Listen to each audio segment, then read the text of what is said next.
नमस्कार। एक मुलाकात कार्यक्रम में आप सभी दर्शकों का हार्दिक स्वागत है। मित्रों, हर बार की तरह एक नए मेहमान के साथ हम आपके सम्मुख उपस्थित हुए हैं और आज हैं हमारे साथ देव संस्कृति विश्वविद्यालय हरिद्वार के भूतपूर्व उप कुलपति डॉक्टर सुखदेव शर्मा जी। आइए उनका अभिनंदन करते हैं और एक मुलाकात कार्यक्रम की शुरुआत करते हैं। शर्मा जी, आपका बहुत बहुत स्वागत है, अभिनंदन है। बहुत अच्छा लग रहा है हमें कि देव संस्कृति विश्वविद्यालय से आपका आगमन यहाँ पे हुआ है। वैसे तो विशेष कार्यक्रम के लिए आपका आगमन हुआ। आप कृषि सांख्यिकी के फील्ड से भी विशेष करके जुड़े रहे हैं, ये आपका क्षेत्र रहा है। मैं अपने दर्शकों के लिए जानना चाहूँगा कि आपने ये क्षेत्र क्यों चुना और इस क्षेत्र में आपकी क्या उपलब्धियाँ रहीं? किसी भी देश के संसाधनों को जानने के लिए आंकड़ों की आवश्यकता पड़ती है जी। उसकी संपदा, उसके रिसोर्सेस के बारे में जानने के लिए देश भर में आपने सुना होगा पॉपुलेशन सेंसस हर 10 साल के बाद किया जाता है जी। इसी तरह animal census, life stock census भी हर 5 साल के बाद किया जाता है। इसके अलावा एग्रीकल्चर सेंसस किया जाता है हर 5 वर्ष के बाद।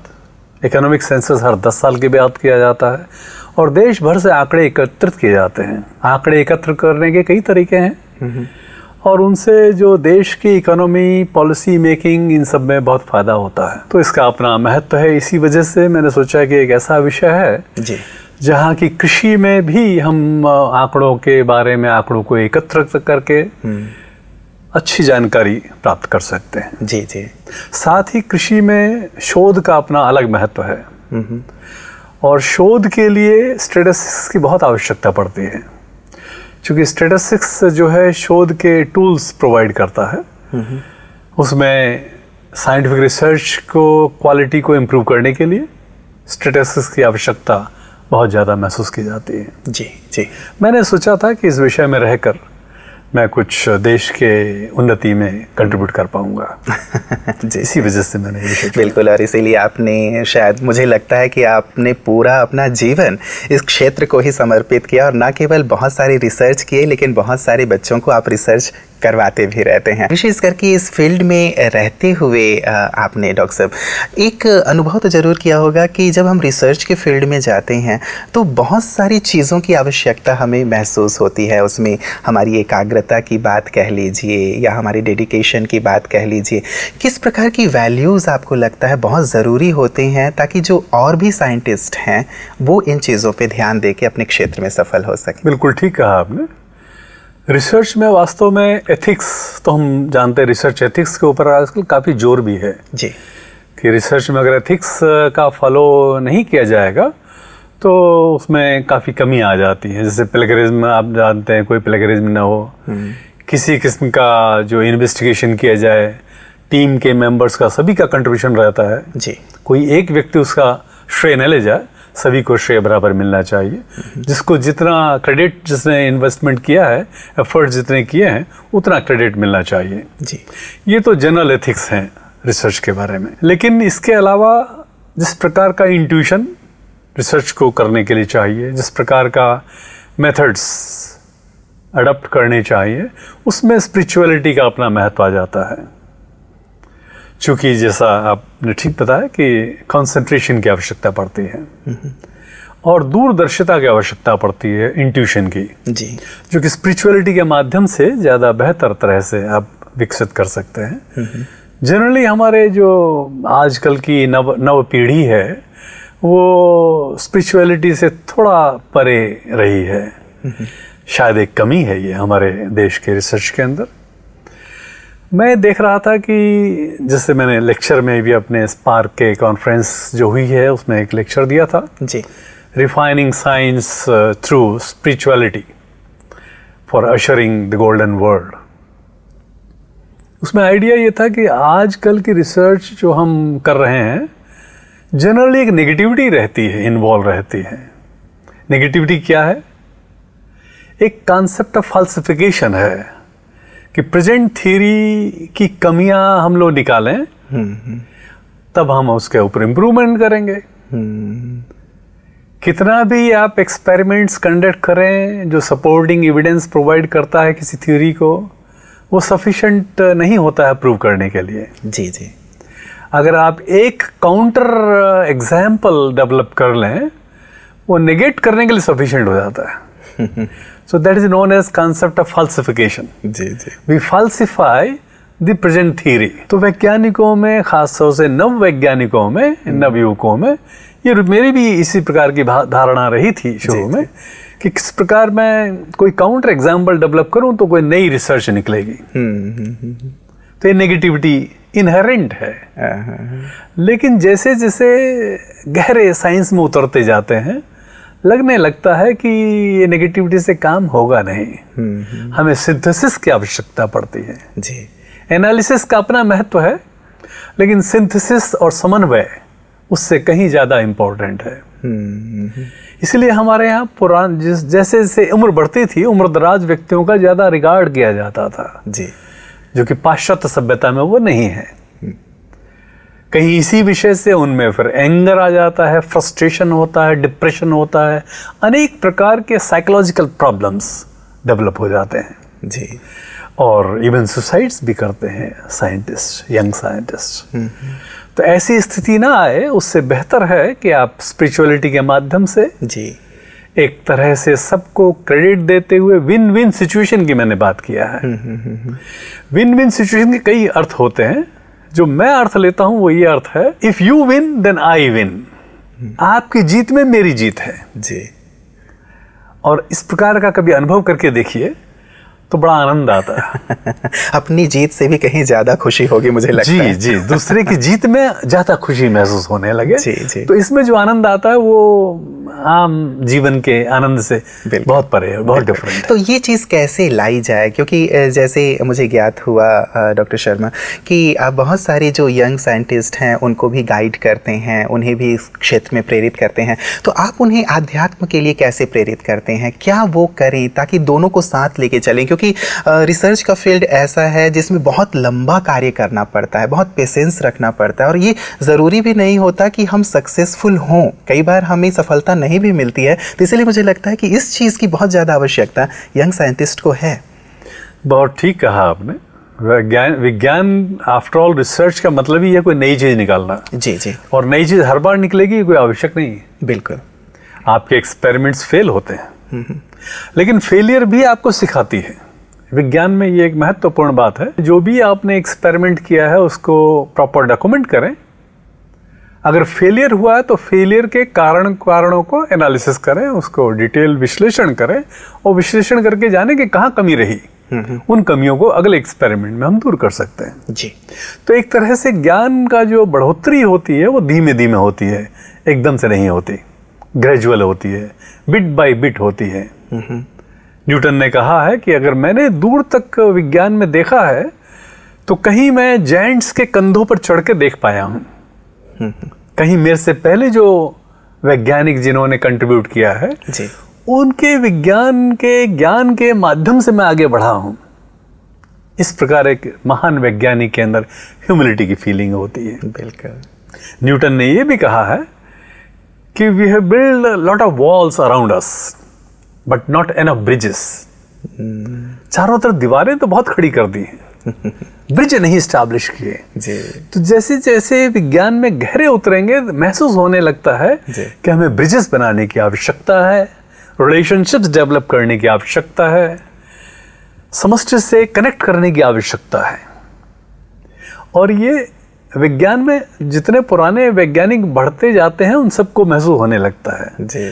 आजकल के विद्यार्थी जब सीनियर लोगों के साथ काम करते हैं तो एक ट्रांसमिशन का माध्यम बन जाते हैं उनके आचरण से, जिसके कहा गया कि आचार्य का मतलब यह है जो आचरण से सीखे। तो गुरुओं के आचरण से शिष्य सीखता है। अगर गुरु अच्छे होंगे, गुरु के अंदर आध्यात्मिकता होगी तो शिष्य के अंदर धीमे धीमे डेवलप होने लगती है। जी जी जी।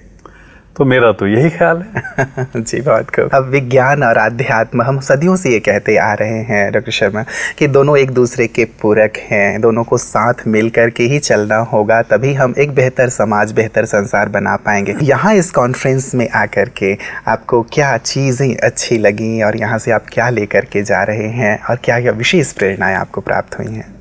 बिल्कुल सही कहा आपने। होता यह है कि एक विचारधारा इस प्रकार की रही थी जी कि जहां विज्ञान समाप्त होता है वहां से आध्यात्मिकता प्रारंभ होती है। जी जो विज्ञान एक तरह से आउटसाइड वर्ल्ड, फिजिकल वर्ल्ड का अध्ययन है, और स्पिरिचुअलिटी या आध्यात्मिकता एक तरह से अंदर गहरे में उतर के अपने को जानने का अनुभव है। जी लेकिन दोनों वास्तव में ऐसा है नहीं, जैसा आपने सही फरमाया। दोनों में कॉम्प्लीमेंट्रिटी की आवश्यकता पड़ती है। इसी वजह से शायद विज्ञान नववैज्ञानिक भटक जाते हैं। अगर उनमें अध्यात्म का समावेश नहीं होता है, फ्रस्ट्रेशन डेवलप होता है, डिप्रेशन आता है, जैसे मैंने पहले भी जिक्र किया है। तो आदमी को अपने फेलियर्स को सहन करने की शक्ति होनी चाहिए। वो शक्ति कहाँ से आएगी? वो शक्ति आपके इनर स्ट्रेंथ से आएगी। इनर स्ट्रेंथ कहाँ से आएगा? स्पिरिचुअलिटी के माध्यम से। आदमी ये समझे कि ये सब जो हम लोग काम कर रहे हैं, मैं अकेला ही नहीं कर रहा हूं, अनेक लोग उसमें कंट्रीब्यूट करते हैं और बड़े बड़े लोग भी फेल होते रहे हैं। Failure is not the end of it itself, is not the end of life. Failure should be beginning. क्योंकि जो आदमी फेलियर से सीखता नहीं है वो ज्यादा गलत और निराश होने लायक है। जी जी फेलियर से सीखकर सफलता प्राप्त करना ही सफल वैज्ञानिक का उद्देश्य होना चाहिए। इसीलिए हम लोग डॉक्यूमेंटेशन के ऊपर जोर क्यों देते हैं विज्ञान में? कारण यही है कि डॉक्यूमेंटेशन करते करते हमें ये मालूम पड़ता है अगर फेलियर हुआ तो किस स्टेज पर कहाँ कमी रही। जी जी और बाकी लोग भी उसे एनालिसिस कर सकते हैं। एक तरह का फुल डिस्क्लोजर भी कहते हैं कि मैं जो कार्य कर रहा हूं, मैं अकेला ही कार्य नहीं कर रहा, अनेक लोग कार्य कर रहे हैं और बाकी लोग भी उसे एग्जामिन करें जो मैंने कार्य किया है। क्या वो एक्सपेरिमेंट, क्या वो रिजल्ट दूसरी लेबोरेटरीज में भी रेप्लिकेट हो सकता है? खासतौर से एग्रीकल्चर साइंस का जिससे मैं आया हूं, मैं उदाहरण लेना चाहूंगा। जी वैज्ञानिक लोग नई नई वैरायटी डेवलप करते हैं, बड़ा उत्साह रहता है। नई वैज्ञानिक नई वैरायटी डेवलप करने में अनेक वर्ष लगते हैं। आप जानते हैं गेहूं का पौधा एक वर्ष के बाद जो है दूसरा पौधा, फिर दूसरे वर्ष लगेगा, तीसरे वर्ष लगेगा, और अनेक वर्षों के सिलेक्शन के बाद नई वैरायटी निकल पाती है। तो करीब 8-10 वर्ष का गैप पीरियड रहता है। उसमें यदि फेलियर आती है तो आदमी को लगता है मेरे तो 8-10 वर्ष बेकार हो गए, तो निराशा आने लगती है। जी जी तो इस निराशा को दूर करने के लिए ये आवश्यक है समझना कि बड़े बड़े लोग फेल हुए हैं। अगर 8-10 वर्ष फेल हुए तो 11वें वर्ष में मैं उन असफलताओं से सीखकर उसमें एक नया काम कर पाऊंगा। जी एक बहुत महत्वपूर्ण साइंटिस्ट रहे हैं मेंडल, ग्रेगोर मेंडल, जिन्होंने जेनेटिक्स के फादर कहे जाते हैं। आश्चर्य होगा आपको जिस तरह से उन्होंने मटर के दानों के ऊपर एक्सपेरिमेंट्स कंडक्ट किए over a period of several years, और करने के बाद जब उन्होंने अपना रिसर्च पेपर भेजा तो वैज्ञानिकों ने उसे एक्सेप्ट नहीं किया। ये थ्योरी सही नहीं है। उन्होंने principle of inheritance, principle of segregation का सिद्धांत दिया, अनुवांशिकी का सिद्धांत दिया, लेकिन उसे माना नहीं गया। अल्टीमेटली वो डेथ हो गया उनका, दुखी होकर, परेशान होकर।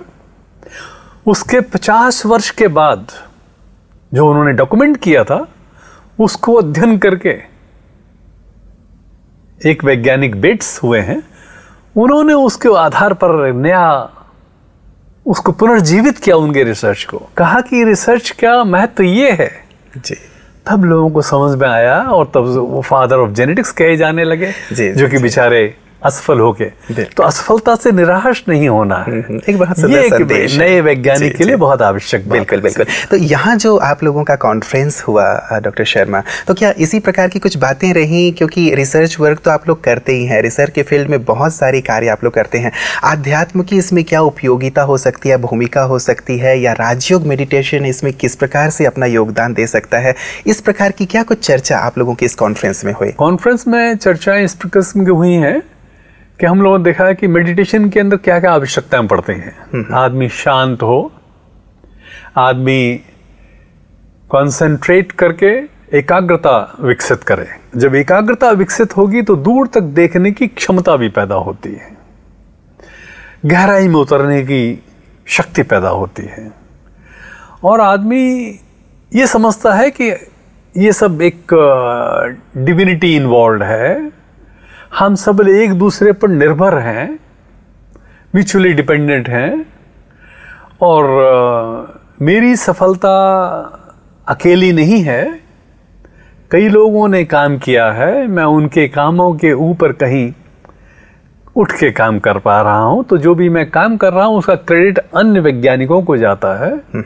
इस प्रकार की चर्चाएं मेडिटेशन के माध्यम से, स्पिरिचुअलिटी के माध्यम से, डीप कंटेम्पलेशन के माध्यम से अगर व्यक्ति करता है तो निराशा, एंगर, फ्रस्ट्रेशन ये सब डेवलप नहीं होते हैं। बिल्कुल, मतलब चाहे किसी भी फील्ड में हो, चाहे रिसर्च के फील्ड में हो या किसी भी फील्ड में हो, मेडिटेशन की और आध्यात्म की हर एक इंसान को आवश्यकता है। आजकल एक नई रिसर्च हो रही है कॉन्शियसनेस के ऊपर। जी, चेतना शक्ति, चेतना ब्रह्म कुमारी के माध्यम से भी बताया जाता है कि आपके अंदर चेतन व्यक्ति ये 7 गुण हैं। पवित्रता, ज्ञान तो आपके चेतना में भरा हुआ है। ज्ञान कहीं बाहर से नहीं आता है, बाहर से आने वाला ज्ञान आप एक्सेप्ट भी नहीं करेंगे।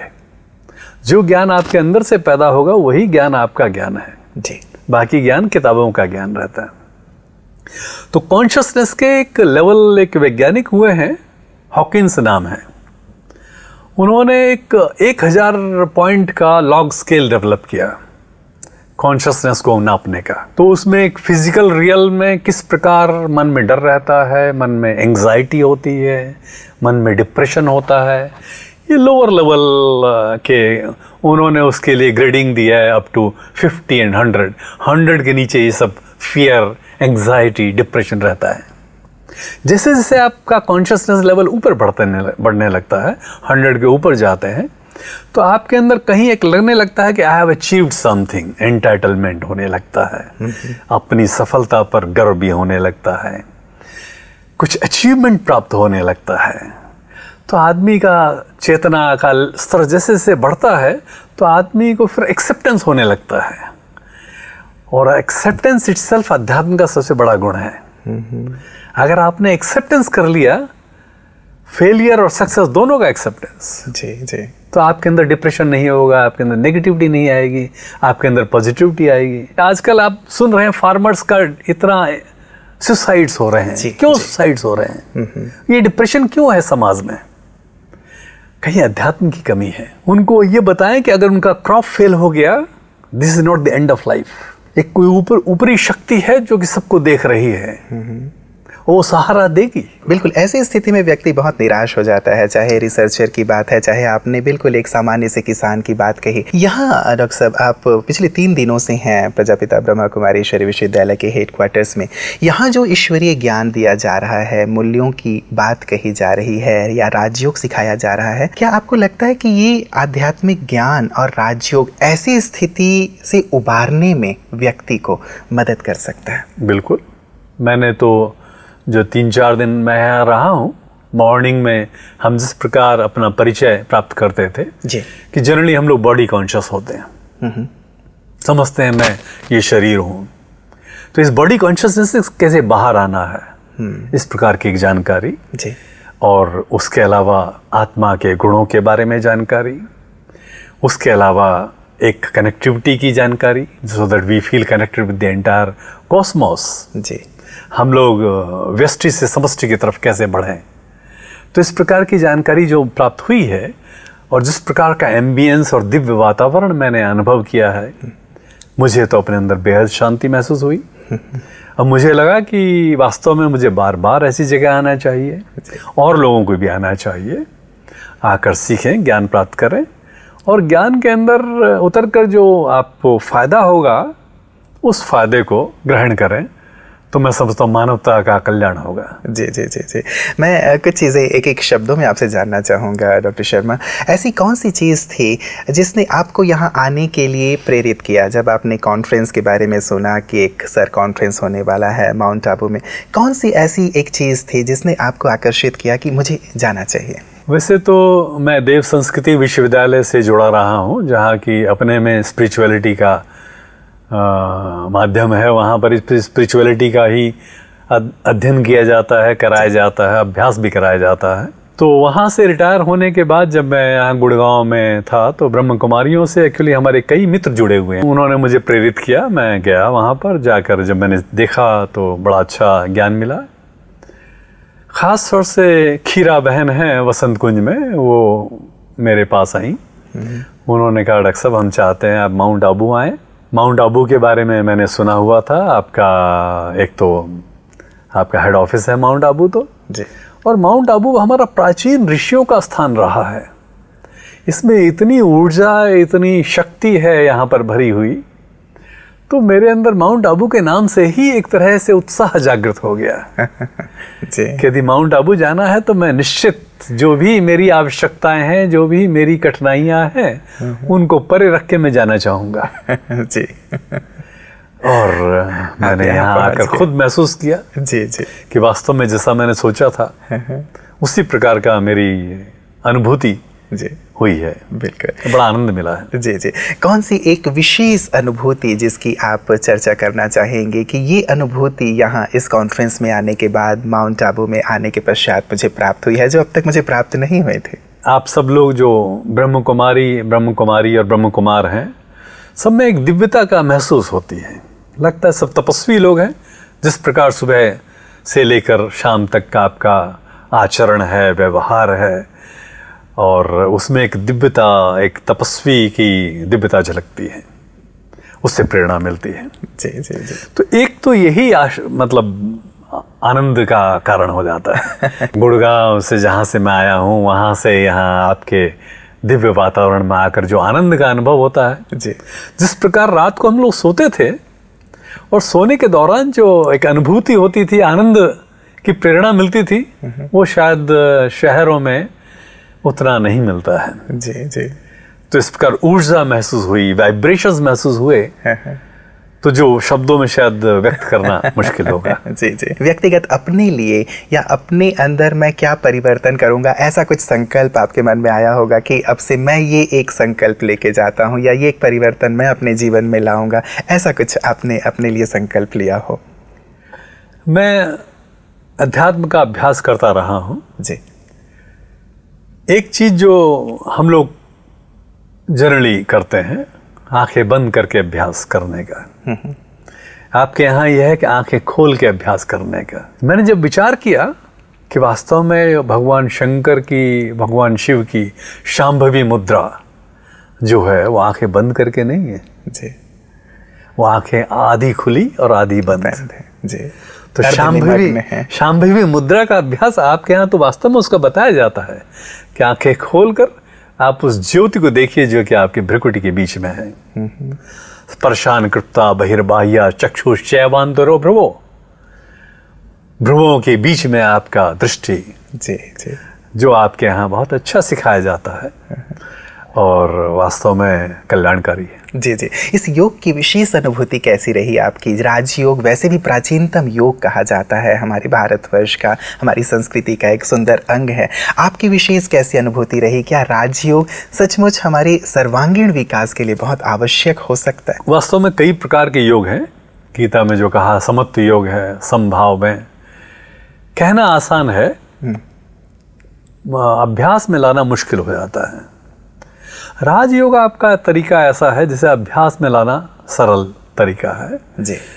आपको कोई विशेष उसके लिए प्रयास नहीं करना है, आपको अपना कॉन्शियसनेस ही विकसित करनी है, आपकी चेतना विकसित करनी है। किस प्रकार ये हम सब जानते हैं कि हम लोग आत्मा है, शरीर नहीं है, लेकिन तब भी वो अनुभूति नहीं आ पाती। समझते शरीर ही है, शरीर को कपड़े की आवश्यकता है, शरीर को भूख की आवश्यकता है। अगर नाम लिया जाएगा कि आपका क्या नाम है, एकदम लगता है कि मेरा नाम इससे शरीर से जुड़ा है, आत्मा से जुड़ा महसूस नहीं करता है। अंत में बस एक प्रश्न आपसे और करना चाहूँगा। आप देव संस्कृति विश्वविद्यालय से आए हुए हैं, लंबे समय तक आप वहाँ रहे हैं, और प्रजापिता ब्रह्मा कुमारी ईश्वरीय विश्वविद्यालय का भी एक विशेष ध्येय है कि हम एक देव युग की स्थापना करें, एक स्वर्णिम संसार की स्थापना करें, जहाँ सभी लोग देवी देवता हों, जहाँ सबके बीच में आपस में स्नेह हो, सम्मान हो, प्रेम हो और सब प्रकार के दैवीय गुण हो। तो आपको क्या लगता है, क्या ये संभव है, और है तो कब तक? और यदि हमें इसे संभव करना है तो हर एक नागरिक को देश के, संसार के क्या बीड़ा उठाना होगा, क्या करना होगा? देव संस्कृति विश्वविद्यालय में जब मैं गया था तो वास्तव में ये प्रश्न मेरे दिमाग में था जी कि हम लोग जो देवता का कल्पना करते हैं वही देव संस्कृति, वही देव बनाना है, कैसे बनेंगे? तो वहां पर जाकर मैंने ये अनुभव किया कि देव का मतलब होता है देना, जिसके अंदर देने की प्रवृत्ति आ जाए। प्रॉब्लम जो है वो लेने की प्रवृत्ति ज्यादा है। हम लोग देवता की जगह लेवता बन गए हैं, हर चीज लेना चाहते हैं, कंज्यूमरिन सोसाइटी हो गई, हर चीज चाहते हैं ज्यादा से ज्यादा ले लें, देने की इच्छा कम होती है। तो देव संस्कृति का मतलब यह है कि जो दूसरे के को देकर प्रसन्नता महसूस करे, वो देव संस्कृति है। तो इसीलिए बात हुआ कि विन विन सिचुएशन, दूसरे के जीत में मेरी जीत है। तो म्यूचुअल डिपेंडेंस, कनेक्टेडनेस की फीलिंग मन में कैसे आएगी? वो तभी आएगी जब हम एक दूसरे के लिए कार्य करने की प्रेरणा उत्पन्न हो, और वही देव संस्कृति है। दूसरे के लिए मर मिटने का प्रयास, दूसरे की खुशी में अपनी खुशी, और साथ ही अपने भी ठीक से रहने की स्थिति, जहां की आपके ब्रह्म कुमारियों का बड़ा अच्छा योगदान है। एक चीज जो हम जानते हैं, जनरली दो तत्व हैं, असुरत्व और देवत्व जी। यदि किसी व्यक्ति के आप देवत्व को छुएंगे तो देवत्व ही उभरता है। Courtesy begets courtesy. आप प्रेम से बोलेंगे तो दूसरा आदमी कितना ही गुस्से में हो, वो भी प्रेम से मुस्कुरा के बोलने की प्रयास करेगा। नहीं बोलेगा तो कुछ समय बाद उसे महसूस होगा कि मुझे बोलना चाहिए था, बोल नहीं पाया मैं। तो महसूस होने लगता, अंदर तो महसूस हुआ, नहीं भी बोला तब भी फर्क नहीं पड़ता, क्योंकि अंदर तो महसूस आज नहीं कल महसूस होगा, परसों महसूस होगा, लेकिन होगा कनेक्टेडनेस है। जी जी जी। और अगर आप असुरत्व को बढ़ाएंगे, आप गुस्से में बोलेंगे तो दूसरा भी गुस्से में बोलेगा। असुरत्व को छूने से असुरत्व ही भड़केगा जी जी, और देवत्व को छूने से देवत्व उभरेगा। मतलब हम ये संकल्प ले लें कि हम देवत्व को ही छुएंगे और अपने अंदर देवत्व को ही धारण किए हुए रहेंगे। तो ये देव संस्कृति लाना, देव संस्कृति वहीं से आती है। बिल्कुल, और एक संसार देने की इच्छा मन में आ जाए। जी, तो जो सुख मिलता है वो ज्यादा अनिर्वचनीय आनंद है, ज्यादा परमानेंट सुख मिलता है। बिल्कुल। और ये आज मैंने गाड़ी खरीद ली, आज मैंने मकान खरीद लिया, ये तो टेम्पररी सुख है। फिर उसके बाद झट से दुख भी आने लगते हैं। जी जी जी जी। चलिए, बहुत सुंदर नोट पे आपने डॉक्टर शर्मा छोड़ा है। आप अपने बिल्कुल अपने नाम के अनुरूप आपने एक बात कही है कि दें, आप भी सुखदेव हैं, आप सबको सुख देते हैं। तो हम सब भी ये संकल्प जरूर लेंगे कि हम भी देते रहेंगे। आप यहाँ आए डॉक्टर सुखदेव शर्मा जी, आपसे बात करके बहुत अच्छा लगा। हम चाहेंगे कि आप पुनः पुनः यहाँ आते रहें और हमारे दर्शकों से मुखातिब होते रहें। आपके यहाँ आने के लिए बहुत बहुत शुक्रिया, बहुत बहुत धन्यवाद। धन्यवाद, मुझे बहुत आनंद आया। मित्रों, देव संस्कृति या फिर स्वर्ग की स्थापना, सचमुच हम सबके जेहन में ये बात बसी हुई है कि हम भारत को ही नहीं अपितु सारे संसार को स्वर्ग तुल्य बनाएं। वही देव संस्कृति जिसकी बात हम सदियों से करते हैं, वो देव संस्कृति फिर से हमारी इस धरा पे आ जाए। और उसके लिए बहुत सुंदर और सहज सी बात डॉक्टर शर्मा ने कही कि देवता कोई और नहीं थे, देवता हम ही हैं, हम ही बन सकते हैं तब जब हम देना शुरू कर दें। आज शायद हम सबसे लेते हैं, हम ये सोचते हैं कि इससे मुझे क्या मिलेगा, इससे मुझे क्या मिलेगा। तो ये जो लेने की प्रवृत्ति है, उसने शायद हमारे देवत्व को हमसे दूर कर दिया है। तो क्यों ना अब से हम देना शुरू करें। वैसे भी आप यदि देखें, प्रकृति को ही देखें, तो नदी हमें दे रही है, शीतल जल प्रदान कर रही है, इसलिए हम उसकी पूजा करते हैं। सूर्य को देखें, वो हमें ऊर्जा प्रदान कर रहा है, प्रकाश दे रहा है, जीवन दे रहा है, इसलिए हम उसे देव रूप में पूजते हैं। चंद्रमा से भी हमें शीतलता प्राप्त होती है, वृक्ष से भी हमें छाया, फूल, फल प्राप्त होते हैं, इसलिए हम देव रूप में उनकी पूजा करते हैं। यदि हम भी देना शुरू कर देंगे, हम में से हर एक देना शुरू कर देगा, तो ये संसार सचमुच स्वर्ग बन जाएगा। कितनी सुंदर और सहज सी बात है ना। इसके लिए बहुत बड़ी बड़ी चीज़ करने की ज़रूरत नहीं है। मुझे लगता है आज से क्या हम ये संकल्प ले सकते हैं कि हम सबको सुख देंगे, शांति देंगे, आनंद देंगे, प्रेम देंगे, और यदि ये हम देना प्रारंभ करेंगे तो सचमुच इस संसार में सुख शांति की सरिता प्रवाहित होने लगेगी और ये संसार स्वर्ग बन जाएगा। इस पे विचार मित्रों अवश्य कीजिएगा। नमस्कार।